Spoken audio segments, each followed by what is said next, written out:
first of all, thank you all for coming out. We'll see if we can find the optimal mic distance here. So as Amy said, I'm going to take us back to the beginning and talk not first about the Women's Giving Circle, but talk about something that happened even before the Women's Giving Circle started. In 2003, the Institute of Medicine issued a report called When Children Die, Improving Palliative and End-of-Life Care for Children and Their Families. This was the summary. The report itself was much bigger. And those of us in the field at the time were eager to get the information about taking care of children. We don't do it a lot, for which we are thankful, but it's important work when we do it. So I want to share some of what they put in the report so you'll understand some of the impetus for what happened next. The quote they opened with was, "Knowing is not enough. We must apply. Willing is not enough. We must do." And they went on to write, and I'll share just a little of it. I'm not going to read the whole thing to you, obviously. When a child dies, it is always out of season. When a child dies, dreams die, and we are all diminished by the loss of human potential.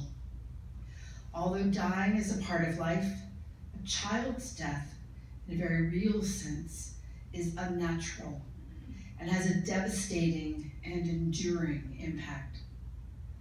Over the past century, such deaths have been significantly reduced, but we could do much more to decrease mortality.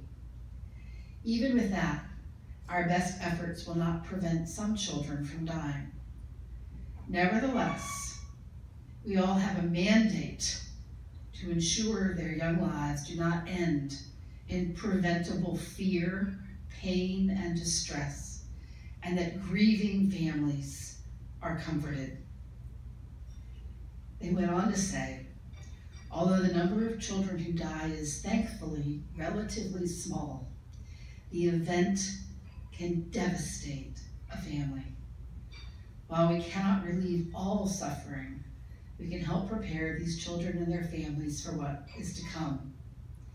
It is hard to imagine a situation that has a greater imperative for humane caregiving, yet far too often today, 2003, it is not provided. It is time to correct this situation, and we hope this report will serve as a call to action. Well, hospice at the time was the only hospice that I know of in our community that would take care of children. And in fact, we would get phone calls, will you take a child? And the fact of the matter is, we didn't have a program. We didn't have a lot of specialized expertise. We had a will to do. We knew something of end-of-life care and pain management and symptom management. And yes, we wouldn't just take a child, we will take care of a child. And we said yes when we would get those phone calls.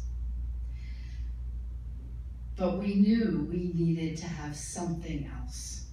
And this was a growing part of our field, and there were people in our community who wanted to do more. And the Women's Giving Circle put out their first request for proposals. And so we applied for the first grant and proposed a collaborative educational conference. The Women's Giving Circle had $11,000 to award, and they awarded it for this one event. We then invited guests, created a program, gathered resources, created handouts, looked at statistics, asked people to come from our partnering organizations, and put on an all-day symposium here in Lancaster called Working Together When Children Need Help, Hospitals, Home, and Hospice. And in that day, we We had 64 people come from a variety of institutions and guest speakers from other places. And we packed the day full, soup to nuts. The program looked like this: assessing the need, working together, who are these children, pain and symptom management, ethical aspects of care, how hospice can help, and grief and loss. We packed the day and $11,000 into quite an effort. We had people from Hershey Med. We had people from Lancaster General, who also co-sponsored with us. And we had some very important guests from the Liam Lawson Foundation. Liam Lawson being a young boy who died before he reached the age of 3. And his mother and his grandmother had started the foundation. And they did the talk on working together. Why we need you to work together for these children. It was quite a day. We had resources, statistics, handouts, but probably the most important result of that day is that we came together and shared our passion to work together for the good of these children and their families. We put faces to names. People who had talked on the phone, had talked about children, had talked about how to help them, suddenly were in the same room.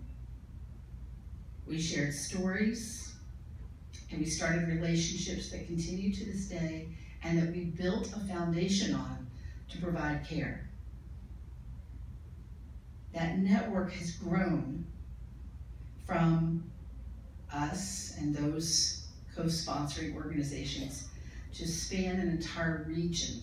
And Pam will talk a little bit more about that.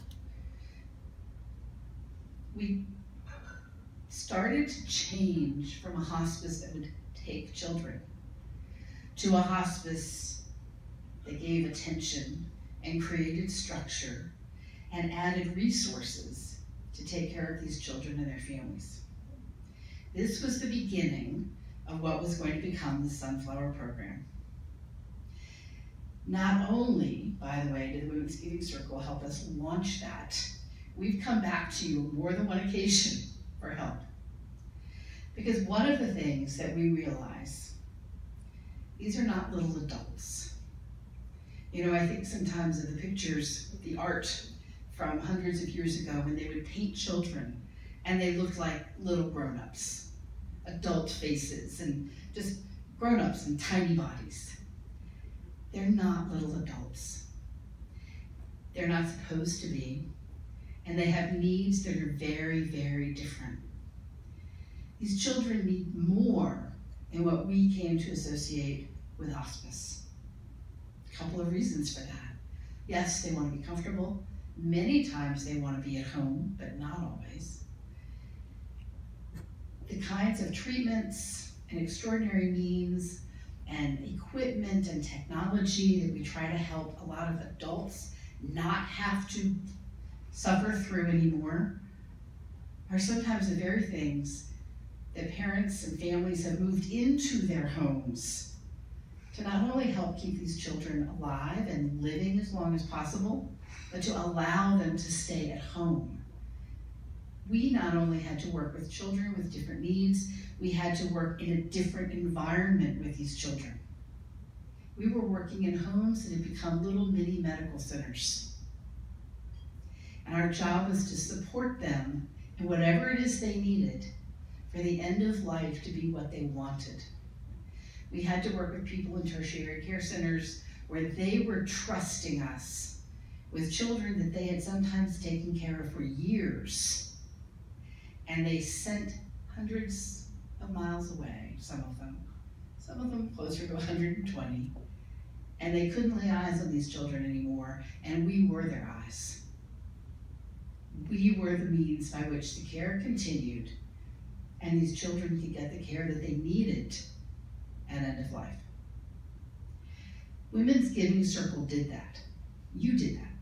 You launched this and gave us the ability to create these partnerships and grow them into what has become the Sunflower Program.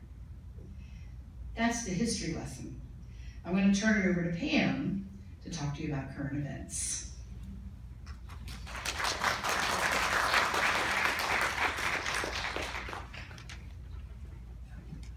Good evening, everybody.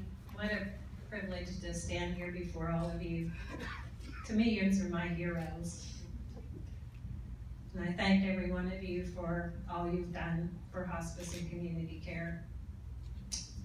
So I'd like to tell you a little bit about where Dr. Harrold left off and where the Sunflower program continued to blossom.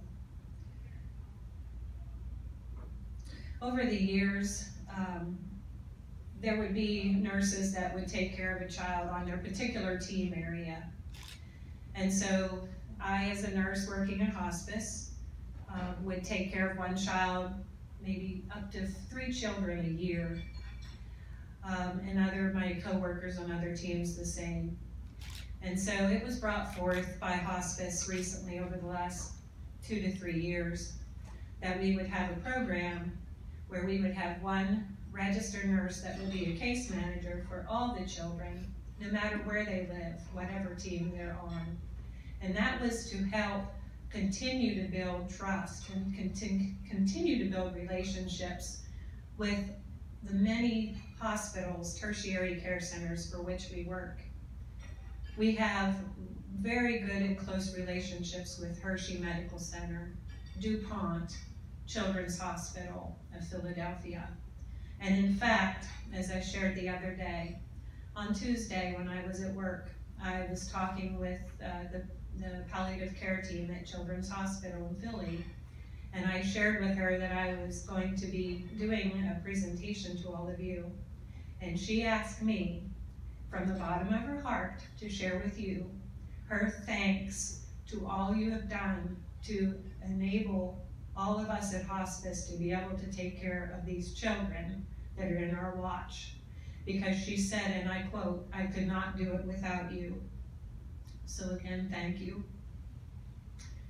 As I share, we work with many of the tertiary care centers, and they don't send a whole lot of children home. It is a big deal when they do.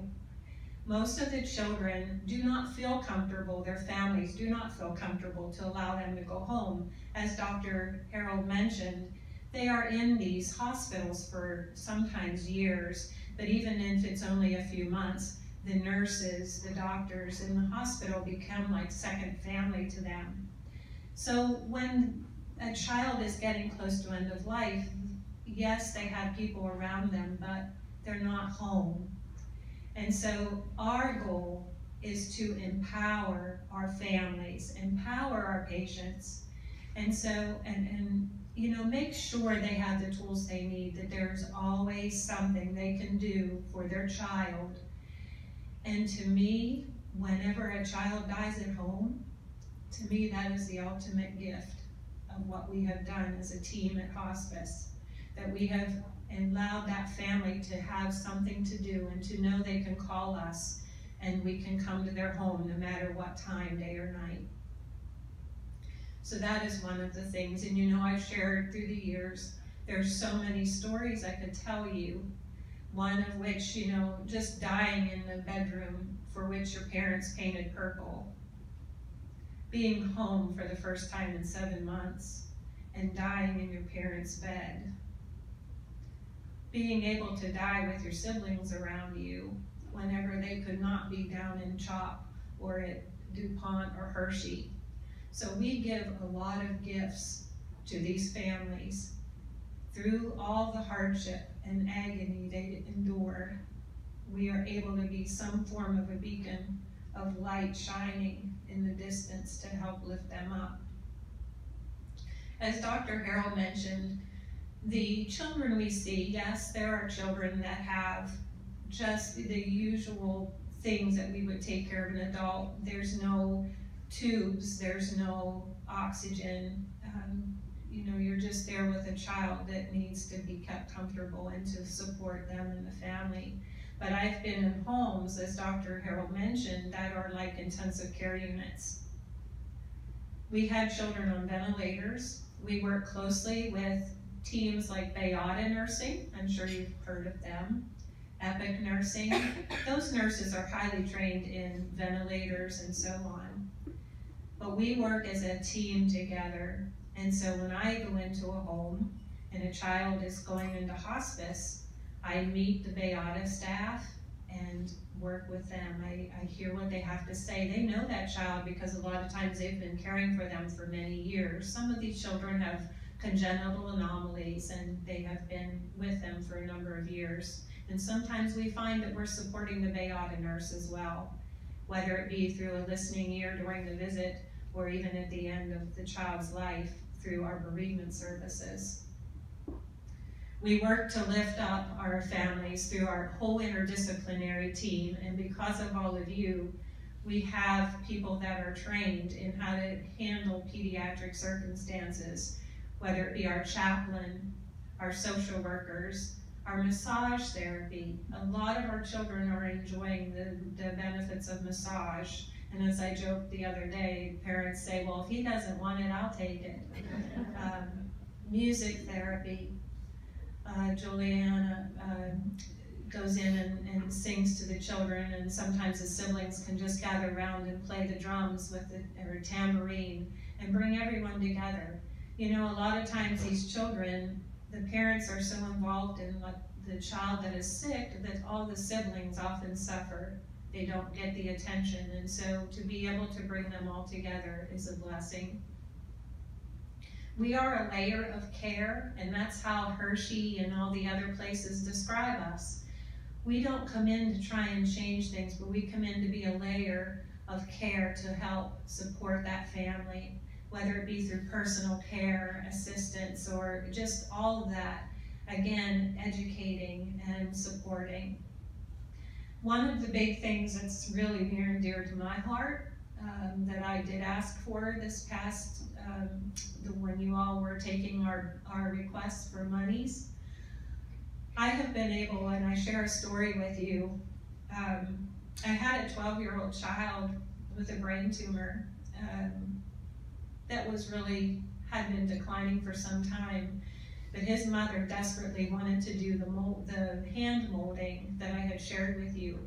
And I had done it where you just put your hands in a bucket. And you know, it was nice. It's a whole dimension of the hand, and it meant a lot to people when I did it. But this child we tried to sit him up on the side of the bed and he couldn't do it. And so we gave up. Mom kept telling me how I wish we could have done that. And on my way to see him one afternoon, it was a Friday afternoon, and I was driving through York, and there was a Hobby Lobby, which I had never went into. And I remembered a long time ago when I was learning how to do this casting on hands, there was a different way to do it, but I thought it was too over my head. I'm not an artsy person.